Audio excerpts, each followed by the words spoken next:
महाराष्ट्रातला gems and ज्वेलर्सचा प्रकल्प सुरतमध्ये गेला म्हणून सरकारवर आणि माझ्यावर 2 वर्षांपूर्वी टीका झाली होती, पण मी आज अभिमानाने सांगतो तो अपप्रचार राजकारणासाठी केला गेला। या देशातील सर्वात मोठे जेम्स अँड ज्वेलरी पार्क महाराष्ट्रात मुंबईत होते।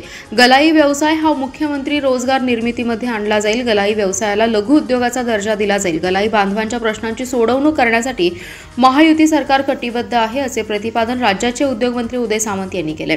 विटा येथे national gold and silver refiners and jewellers असोसिएशनच्या वतीने देशभरात विखुरलेल्या मराठी गलाई बांधवांच्या आयोजित केलेल्या देशव्यापी महामेळाव्यात ते बोलत होते। यावेळी माजी मुख्यमंत्री पृथ्वीराज चव्हाण, मंत्री जयकुमार गोरे, खासदार विशाल पाटील, संजय काका पाटील, बाळासाहेब पाटील, आमदार सुहास बाबर यांची प्रमुख उपस्थिती होती।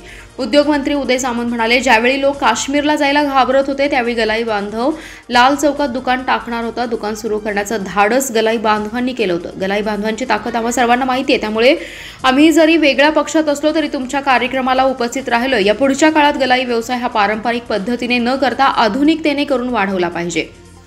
भविष्यात गलाई बांधवांसाठी क्लस्टर करायचं असेल तर गलाई बांधवांनी आपल्या भागातच थांबलं पाहिजे, ही माझी भूमिका आहे।